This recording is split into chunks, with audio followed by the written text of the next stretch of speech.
Welcome to the Productivity Podcast. Today I am joined by Mark Peacock, who is the Managing Director of Pricemaker. Hi, Mark. Hi, Simon. Great to be here. Thanks very much for having me. I'm looking forward to the chat today.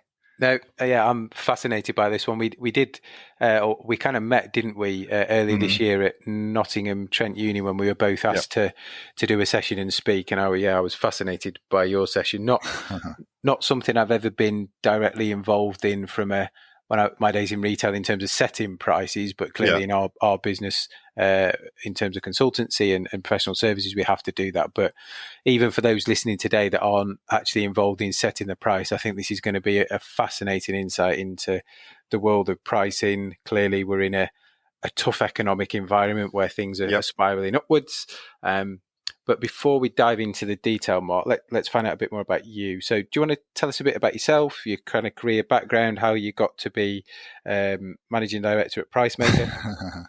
Of course. Yeah. Thank you, Simon. And thanks for having me here today. So my background is in corporate. I was in corporate life for 25 years, working for, large brand organizations like DHL and the AA, and worked in all sorts of roles in marketing, product management, running sales teams, and then running, a large division of one of the various companies. So pricing always played a part in what I did, whether it was a marketing promotion, having to, come up with a new product and set the price for it, or just understanding the impact of price on your P&L as a P&L owner. And when I left a few years back now, 6 years ago, to start my own business, I decided to focus on price because nobody else seems to really talk about it, right? There's loads of business advisors and business coaches and marketing gurus and financial advisors and what have you, and they might touch on the subject of price, but I don't think anybody out there is really looking at it properly from a strategic level, unless you're in the market for advice from, the likes of McKinsey's or one of the other big four consultancies. So I work with the small to medium-sized end of the market and help companies in that space improve their pricing because, as we talked about, pricing is one of the most powerful levers you can use to drive growth and increase profits. Yet all too often, business owners, business leaders are scared to do things with price. They are fearful of making changes, sometimes for good reasons. So they end up not doing anything.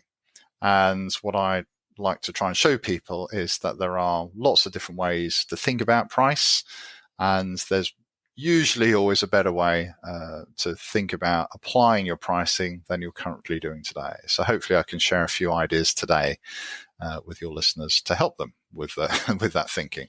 Brilliant. Looking forward to it. So as I touched on in kind of the intro, it's topical, isn't it? Because we're in a climate where costs are going up, the cost of living is going up, interest rates going up. I think at the time of recording today, it's muted that they're going to go up again, unfortunately. And at some point they'll come down. So it's not forever. But what does that do in terms of from your world? How does that make people start to think about value? Does cheap always win? Is it more about quality? How do all those things then start to come into play when we're in a kind of market where it's all going up? It's interesting, isn't it? And it's a difficult time for both, consumers, homeowners, and for businesses. If we just roll back a couple of years and just compare where we are now to maybe pre-COVID, but certainly the spike in energy costs and the rise in interest rates. For the most of the last decade, inflation was at practically zero.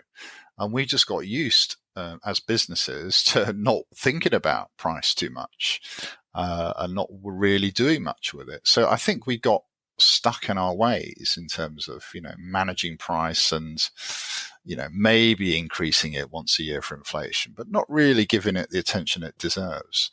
And then all of a sudden, of course, over the last year and a half, especially in the UK, inflation has shot up and interest rates have shot up. And I think that has forced many businesses to have to put their prices up, whether they like it or not, because they recognize that their costs have increased significantly And if they don't, they'll be going backwards in terms of their net profits. So that's the right thing to do. So my focus, generally speaking, is always on helping businesses improve their pricing, by which I usually mean increase, but doing it in a way that helps them sell more and allows people to do it in a way that is a customer friendly way. So that's how I look at it from the business side of things. From the customer side of things, of course, it's very different. We've seen, food prices, for example, shoot up in the last year, and it's very, very difficult for many consumers and many household owners out there. So I think, how do we deal with this? How do we justify it? How do we make it better? Is something that we need to pay an awful lot of attention to. And, I do worry sometimes that pricing is left to last in our business thinking because it's so fearful and difficult and scary. And I'd much rather think about coming up with a new product, a new marketing campaign, a productivity improvement, or whatever it is to try and drive profit growth than thinking about pricing. So I think there's lots of ways to tackle this. Where do you want to start with that conversation or that question, Simon? Let me ask you that. I think I suppose that there's an underlying bit of, we've been, I suppose, in that period you talked around of low inflation and people maybe doing more yearly price changes or less reactive stuff, driven that value always wins. Does that resonate with you? I mean, well, when we say value here, let's just be clear what we mean. I think what you're referring to is value ranges of products, like we see with Tesco value range and supermarkets. So that's what we're referring to when we say value. In other words, cheap. So does cheap always win? Okay. I mean, I think the received wisdom is that in any given market, there's only room for one or two players who can win on the value basis. So Aldi and Lidl, for example, the good examples of organizations that seem to be doing very well for themselves. I think their revenue for Aldi's grown by like 19% in the last year. So they very much focus on cost management, limited ranges, no frills in terms of promotions, and you know what you're getting. So it can work, but your whole organization has to be geared around that business strategy, because it is a core business strategy. But make no mistake, there is only one or two people can be the leaders in the value space. You can't be third, fourth, or fifth placed and still win, because basically there's always somebody cheaper than you. So how on earth, what is your competitive advantage? So how could somebody attempt to compete with an Aldi equivalent if they're not as cheap as Aldi? So it's a guarded yes. It can work, definitely, and clearly does work. But your whole organizational strategy has to be built to support it, and B, you've got to maintain that market leadership or that first or second place position at all costs. And I think go on, Simon. It must come down to volume then, doesn't it, as well? So exactly. At that price point, you've got to be putting the volume through to make the margin. Yeah, exactly. Economies of scale, efficiencies, all of those things. I mean, Costco is a great example of an organization from a pricing point of view that's really interesting. So their background, their whole ethos was that they would never charge more than 15% gross margin, which is a tiny amount when you think about it, given all their overheads. But they are ruthless in how they manage their organization, their teams, their customer interactions, and so on. but their secret sauce is the fee they charge their members for annual membership. So you have to pay about, I think it's about 30 quid a year to be a Costco member. And I think they make as much or as more money from that price than as they do from all of their retail sales. So there's ways and means is the point I'm trying to make there. That's known as a kind of a two-stage pricing approach. Amazon Prime has the same model. You have to pay an annual fee to be an Amazon Prime member, but then you get additional benefits on top of that for next day delivery and free access to films and what have you. So there's a degree of creativity, I think, which can really help. It's helped those businesses clearly, but I think I would encourage listeners to think a little bit outside the box and think, well, how else can we monetize what we do in a way that our customers appreciate? Just putting up prices is a really hard thing to do, and we can talk about that in a second.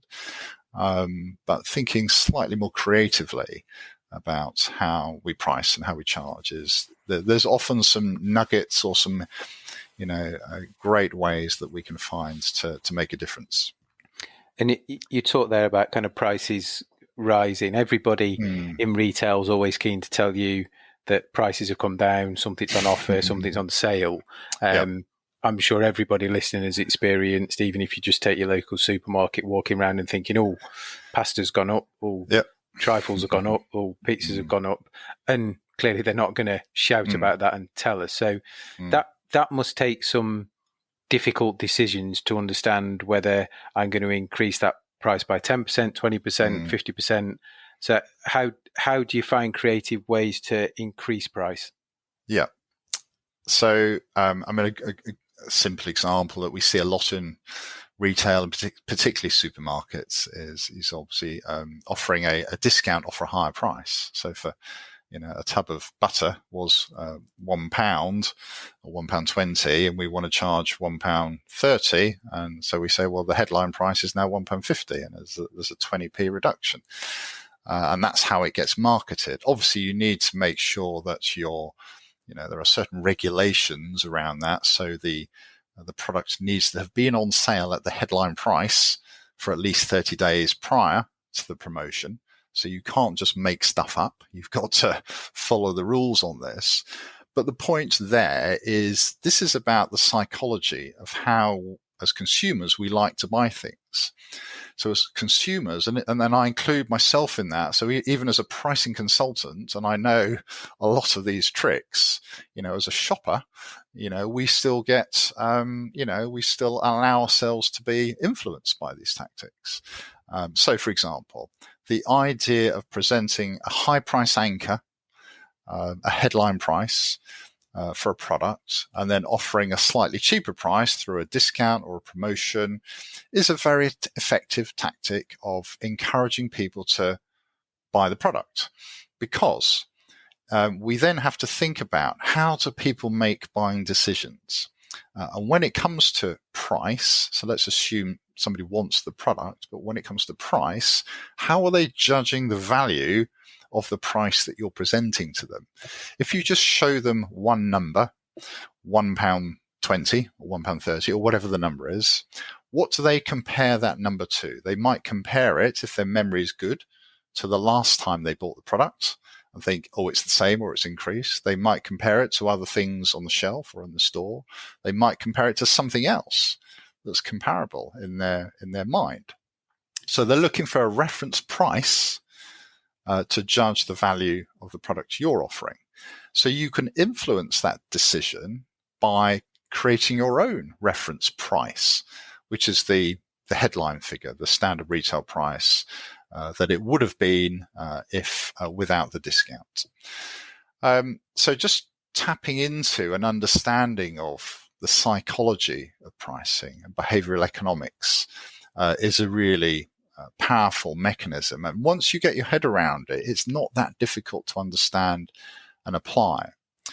Just on that subject, there's another rule of thumb that I just wanted to offer your listeners, which is that when it comes to presenting discounts, is it better to present your discount as a cash saving or as a discount saving. And there's a basic rule of thumb that says if the headline price of your product is over £100, you should present the discount as a percentage saving. If it's under 100, you should present it as a cash saving. So let's think of a £50 product.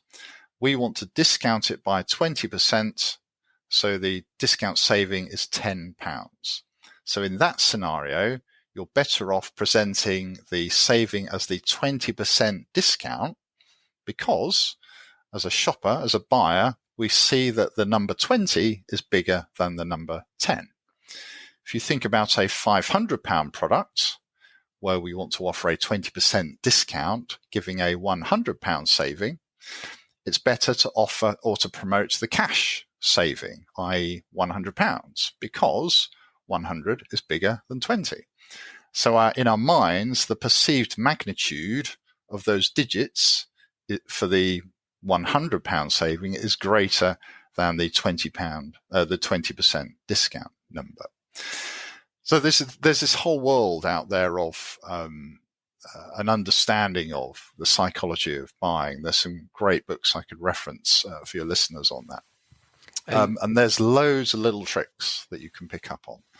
So I would say, have a look at that and see if you can find some ways to change how you present your pricing, rather than just worrying about what the change in price is itself. Yeah. And there's been some press as well lately around kind of people holding price but reducing quantity. So changing pack size, for example.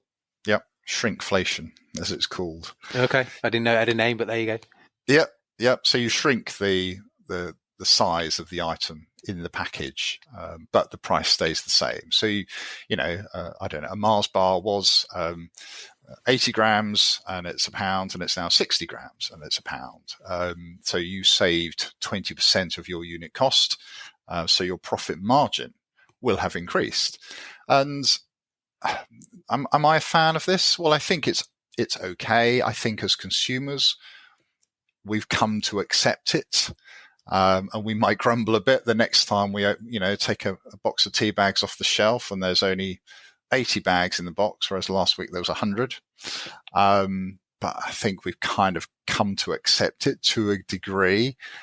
I think the flip side of that is you've just got to be careful that you're not seen as profiteering at the expense of the customer, because if they get a sniff that you are, I think that's a dangerous road to follow, and you can quickly lose any loyalty that you might have built up if people think you're profiteering at their expense, particularly in the current climate when household budgets are so hard pressed. So shrinkflation, that's the name for that trend, Simon. It always feels a sneaky way of doing it, if I'm honest.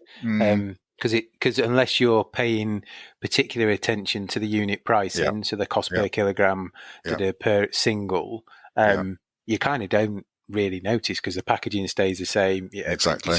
So I understand, and I understand the logic. Good to know the name as well, but it feels a sneaky way of doing things because it's not, again, keen to tell you if there's 20% extra free or the pack size has got bigger. If we've shrunk and kept the same size, it's done by stealth. Yeah. Although interestingly, on that point, in France, the one of the national supermarket chains, I think they're called Carrefour. I'm not sure if I pronounced that correctly, but they've taken a stand on this. So they now put notices up in their aisles highlighting their suppliers' products where that has happened.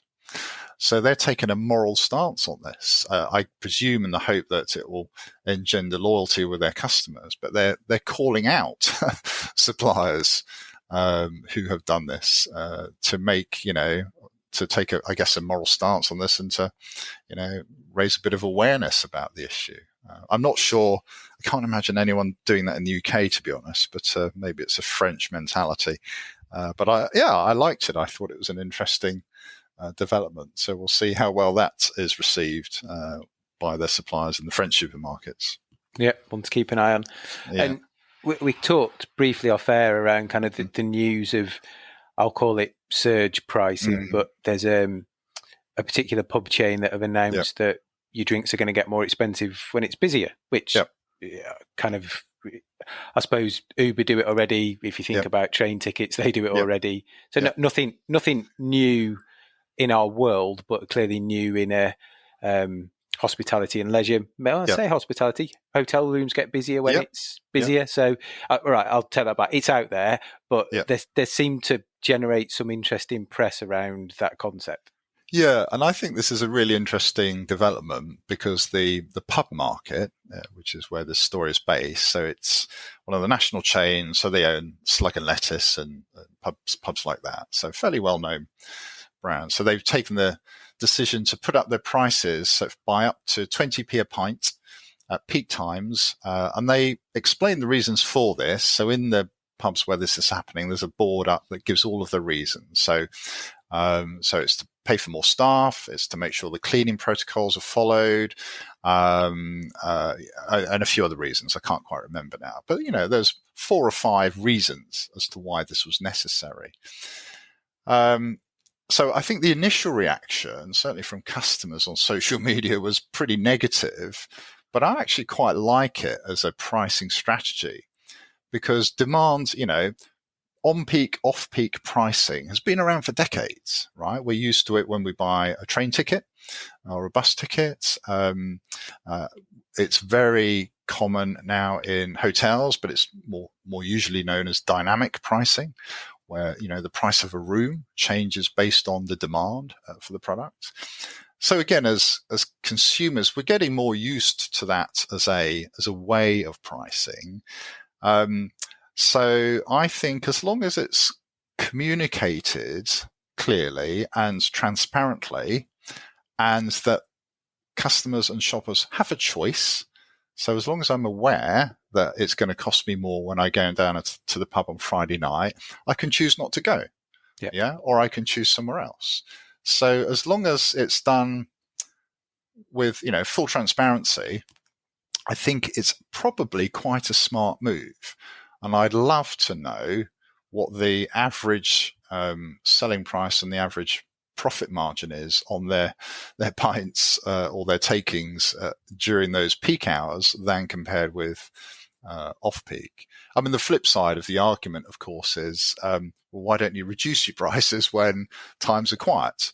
But of course, I think, it's reasonable to say, well, look, those are our standard prices, which we just hold throughout the week. But then at busy times, there's a very small increase. I mean, and again, I think, 20p on a pint, is it a lot? Possibly not. I think once the initial reaction is absorbed, people will just take it and say, okay, fine, 2 more pints, please. So the price increase itself is low enough not to be problematic, which is the other trick, of course, is don't be too greedy. So yeah, I think it's an interesting development, and well, either it'll fall flat on its face and they'll stop the promotion or the price initiative, or the whole industry will adopt it. So I wouldn't be surprised if in a year or two's time, most pubs are offering, or following that practice of increasing pricing during busy times. We shall see. Yeah, and like you say, you try and book a hotel room when, I don't know, Coldplay, Taylor Swift announced a concert in Liverpool, and guess what? They're all using the same system behind the scenes that says this is a reason why demand has gone up. Therefore, the price goes up. You book one when there's nobody on, and it's a cold, wet Wednesday, and you can get it a lot cheaper. So. Yeah, I'm probably with you. I think, and certainly, after a couple of pints, no one's going to notice 20, are they? I would, if I was a betting man, I'd probably say it will work, and everyone will follow suit. You could then see it splashing over into the coffee industry. So, there's lots of applications where you start to think. I think as a consumer, I'd just hold them to account of, if you're charging me more, then I expect not to be queuing for a long time. Exactly. I expect it to be clean, because otherwise we're back to the kind of shrinkflation bit. You've just put the prices up. Yeah. Yeah, I want fast service at the bar. I expect, everything fully stocked bars, and clean environments, and et cetera, et cetera. It's got to work properly. It's got to work well if I'm going to accept those high prices. But yeah, no, I completely agree on that. Interesting. So dynamic pricing. Yeah, I think surge. Yeah. Uber would call it surge pricing, but ultimately it's all roughly the same thing. Yes, it is. And it brings me on to, and again, we talked about this. I think you kind of covered it a little bit when we were at Nottingham Trent Uni. Range complexity, and again, I was in my local supermarket early this week, and I think we had the example of 24 jams. And ironically, I walked down the aisle and looked at it again and thought, there's how do you pick a strawberry jam when there's 8 different brands, 4 different styles? The same with things like peanut butter. Sweet and unsweetened, crunchy, smooth, this brand, that brand. There's too much. And for me, if I suppose as my consumer brain, I just look at it and think, well, that's too confusing. I'll buy middle of the road or the one that's on offer. Yeah. Yeah. Is that complexity a barrier? It is. So there's the paradox of too much choice. There's a famous experiment, I think it was done in America, where they tested, they put on sale at a market stall, the farmer's market, on day one, a selection of 24 different types of jam.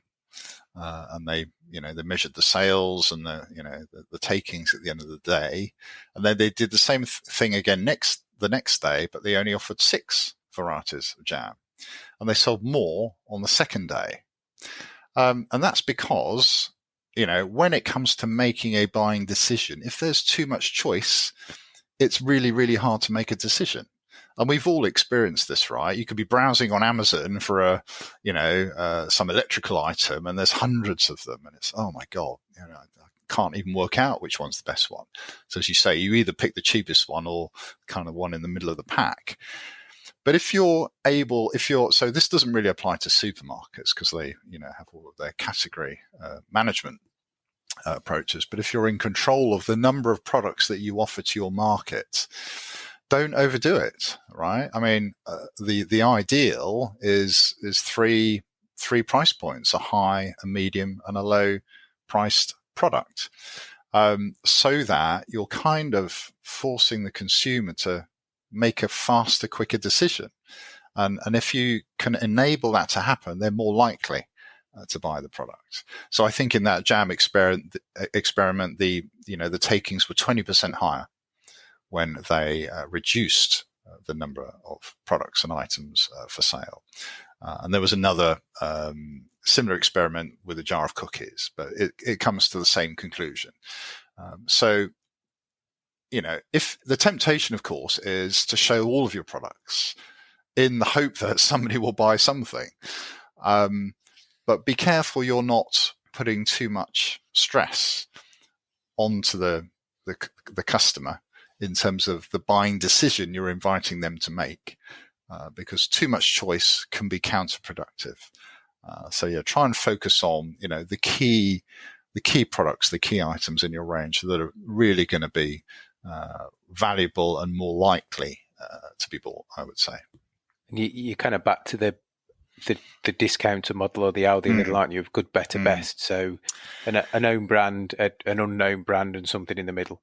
Yeah, exactly. And that's a great technique, good, better, best. So they've got a good enough product at the lowest price, a middle product, a slightly better product at a medium-sized price, and the best product at a premium price. So we don't expect many people to buy the premium product, but it's really important that you show that in your range because, again, it acts as a price anchor.